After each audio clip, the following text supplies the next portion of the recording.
I was a healthy 42-year-old female. I was an avid cyclist on the highway. I rode 20 miles a day, went to the gym, lifted weights. Never would I have thought that I had a heart problem like this. And I remember the night when one of the doctors from the transplant team came to my bedside and he said, "Well, young lady, we have a heart for you." I think when I first saw him, I just had chills run down me from my head to my toes. You know, just, that's him.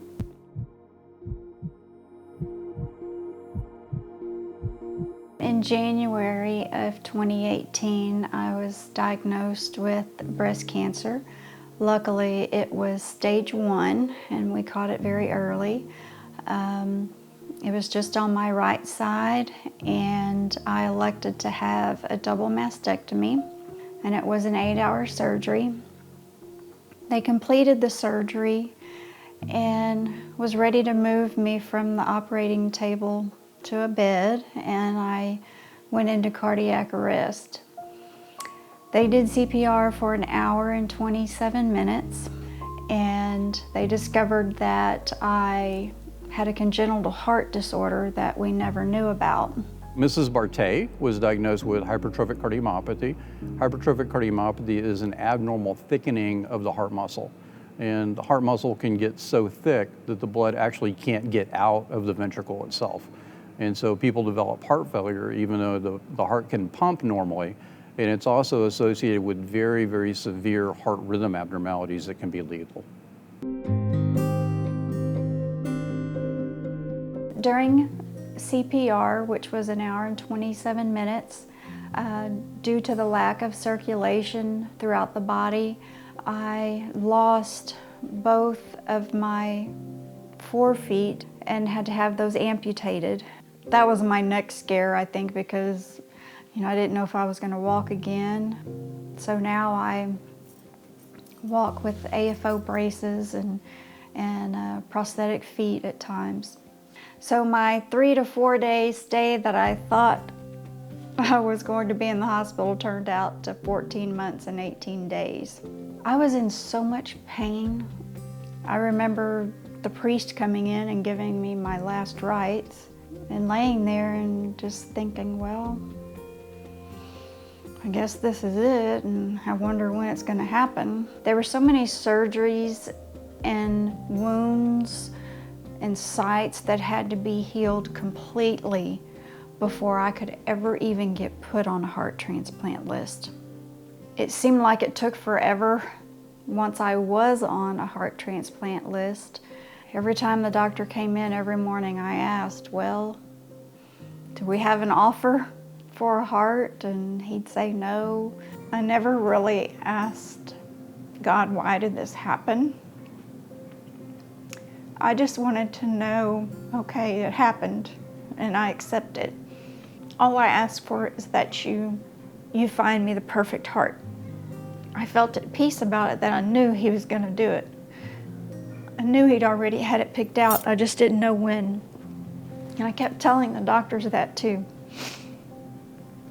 And I remember the night when one of the doctors from the transplant team came to my bedside by himself, and he said, well, young lady, we have a heart for you.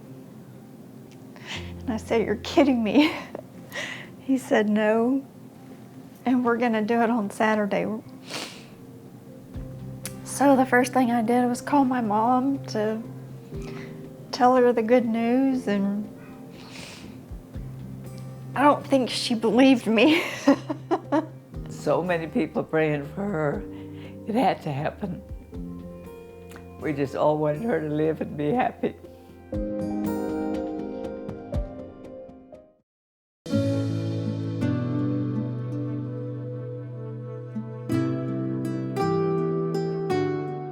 Brandon was always a courageous little kid. He loved life, he loved people, and he loved his family very much. Brandon Duckett is a young man who was involved in a very unfortunate car accident back in May in 2019. And very sadly and tragically, he was unable to survive that accident, but passed away in a manner that allowed for the opportunity to donate his organs, which his family very generously did. And his heart ultimately went to Ms. Bartay, who was in desperate need of a heart transplant. They just said that it was a young man in his 20s and that he was in an auto accident. They couldn't tell me where he was from. They couldn't tell me his name. That's all the information that they gave. Saturday came and it was the day before Mother's Day. I couldn't help but think of my donor's parents. At 9:05 is when his mom said goodbye to him. And my heart still aches for them, knowing that I have life and that she had to lose her child at such a young age. Kiss my baby goodbye one last time. And then we let him do what he wanted to do. That was save others. Getting to know more about him, the type of person that he was, and how giving he was, and it's almost like he knew that he was destined to help somebody in this way. He had went to get his ID renewed because he had lost it. Came home and he says, "Madre," and I said, "Yeah, son." And he said, "I signed up to be an organ donor today." And I said, "Well, that's great. You know, super proud of you." Not knowing that I would ever have the chance to grant his wishes for him. I received the heart on May 11th.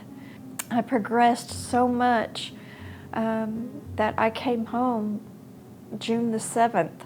So they couldn't believe the progress that I had made, and regained my strength pretty well and kind of got back into the gym and lifting weights and things. I waited about longer than 6 months to write in my first letter to my donor's family. I, of course, told them how old I was and that I had a daughter, and some of the things that I loved to do was dance. So when she wrote back to me, she said that Brandon loved to DJ and he loved to dance, and I'm so happy that you get to dance again. I think when I first saw him, I just had chills run down me from my head to my toes. You know, just, that's him. They're such a blessed family, and they feel so good about the deed that their son did, and we'll just be forever grateful, and they're always in our hearts and in our prayers. We just can't thank them enough. I wanted to meet my donor's family so badly, and knew that I would one day.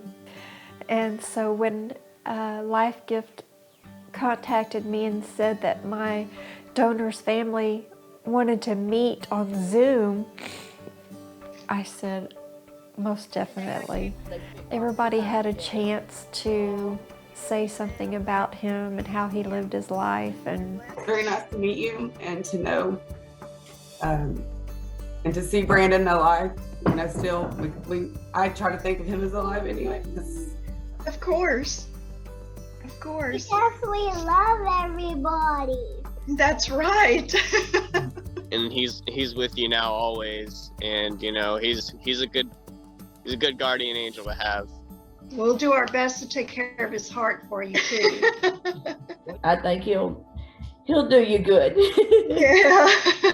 Right now we've got 100,000 people who are waiting for a life-saving transplant. So it is a health crisis, but it's one that we can solve. We encourage all Texans to join the Donate Life Texas registry. It's an easy thing to do. You can do it at DPS when you get your driver's license, but you can also do it online. If you just Google Donate Life Texas, it'll bring you right to the site, and it takes, all of 2 minutes to do. 2 years later, I'm completely cancer-free. There's no signs of rejection with the heart, and the first year is the most crucial. But it really is a miracle. I mean, you take a heart out of someone else, and you sew it into the recipient, the heart starts beating, and that person gets a new lease on life. It really is a new lease on life.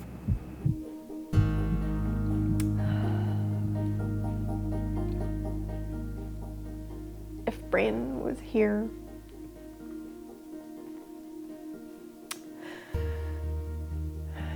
there's a song that comes to mind, almost like when I see God one day, I fall to my knees and sing hallelujah. That's almost how I feel. Well, to my knees will I fall, will I sing hallelujah, will I be able to speak it all like an only... Of course, I'd want to hug him and tell him how grateful I am to be here and be able to share life with my family and friends. But I know that where he is right now, he's got it so beautiful there, and one day I'll be there too.